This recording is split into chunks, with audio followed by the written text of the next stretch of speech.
Maïmouna Fatim Camara, responsable du service de communication et presse à l'ambassade de Côte d'Ivoire en France. Elle est également responsable et animatrice journaliste à la nouvelle radio africaine de Paris, Côte d'Ivoire FM. Téléspectateurs de la diaspora d'ici et d'ailleurs, Fatim s'adresse à vous. Je m'appelle Fatim Camara. Je suis la responsable de communication et presse de l'ambassade de Côte d'Ivoire en France. Je suis née en Côte d'Ivoire, plus précisément dans les 18 montagnes à Mont. J'ai 35 ans et je suis arrivée en France à l'âge de 17 ans.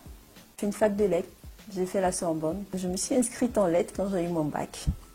Alors que je voulais faire du journalisme, je me suis quand même inscrite en lettres parce que je voulais absolument tâter les bancs de la Sorbonne. Ce que j'ai finalement réussi à faire pour, après ma licence, me réorienter effectivement vers les médias. Après ma licence de lettres, je suis entrée de plein pied dans le monde des médias. Parce que j'avais commencé, quand j'étais en deuxième année, en fait, j'avais déjà commencé un stage. Et j'ai eu la grande chance de commencer mon stage à France Inter. Donc, je voulais être journaliste, c'est vrai, comme tout le monde, je ne savais pas très bien ce que j'allais faire, de l'écriture, du journalisme audiovisuel. Et là, du coup, j'ai été prise de passion pour la radio et c'est comme ça que j'ai commencé à faire de la radio.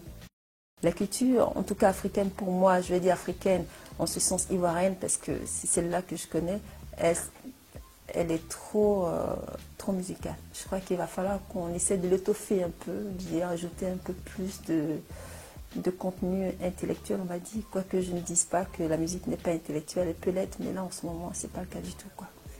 Donc il faut dire qu'il y a bon espoir, hein, la culture africaine redevient précieuse. Il y a une soif de redécouverte de la culture africaine, c'est plutôt bien parce que il y a vraiment beaucoup à faire, il y a des moyens qui sont là pour pouvoir faire connaître la culture africaine autrement que maintenant, parce que c'est vrai que jusqu'à présent, la culture africaine, on n'en avait pas une idée aussi précieuse. Là, ça devient plus précieux. On a des animateurs, on a des créateurs d'entreprises, on a des radios. Bon, jusque-là, on avait Africa numéro 1, maintenant on a Côte d'Ivoire FM. Parce que nous, on a créé Côte d'Ivoire FM, par exemple, pour essayer de mettre un peu en avant la culture africaine. D'abord, la culture ivoirienne, c'est sûr, parce que c'est d'abord notre premier public, mais dans un second temps, la culture africaine. La culture africaine renaît par ses enfants de la diaspora. Parce que nous sommes tous ambassadeurs d'Afrique, du fait d'être à l'extérieur.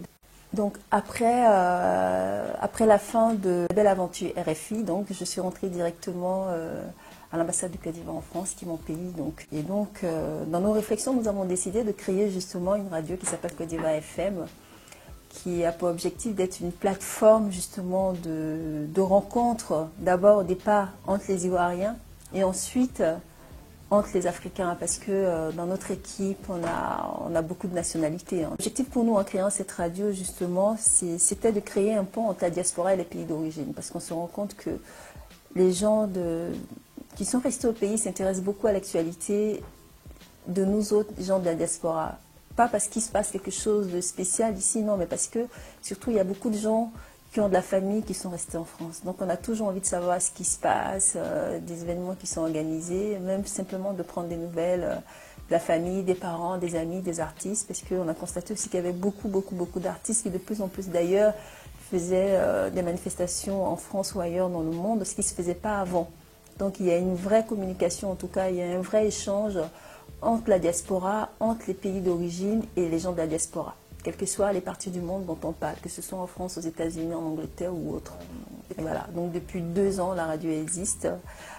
Comme on le dit, on n'a pas pour intention de faire un mauvais coup à Africa numéro 1, mais c'est vrai que jusque-là, il y avait que Africa numéro 1 sur le marché de la radio panafricaine. Pourquoi il n'y aurait que Africa numéro 1 sur le marché de la radio panafricaine? Et c'est vrai que nous n'avons pas la même ligne éditoriale déjà. Et puis Africa numéro 1, comme on dit en Côte d'Ivoire, c'est notre vieille mère, non, on va dire, pour caricaturer. Donc on en apprend. Il nous a aidé justement à nous lancer. Hein. On a eu droit à des conseils de pas mal d'animateurs.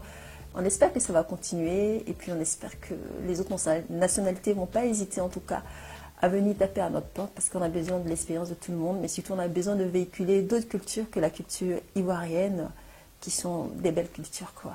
Maliennes, camerounaises, burkinabé, congolaise, africaine tout court, quoi. She has an excellent speech. Bravo. Ainsi donc, la Côte d'Ivoire émergente est en bonne marche. Toutes nos bonnes intentions vous accompagnent. Mesdames, messieurs, si vous vivez sur le sol français et que vous êtes journaliste, animateur ou chroniqueur, je ne le dirai pas deux fois. C'est une bonne aubaine pour vous d'aller postuler pour un temps d'antenne à Côte d'Ivoire FM. C'est un appel d'offres. Côte d'Ivoire FM est aussi retrouvable sur Facebook.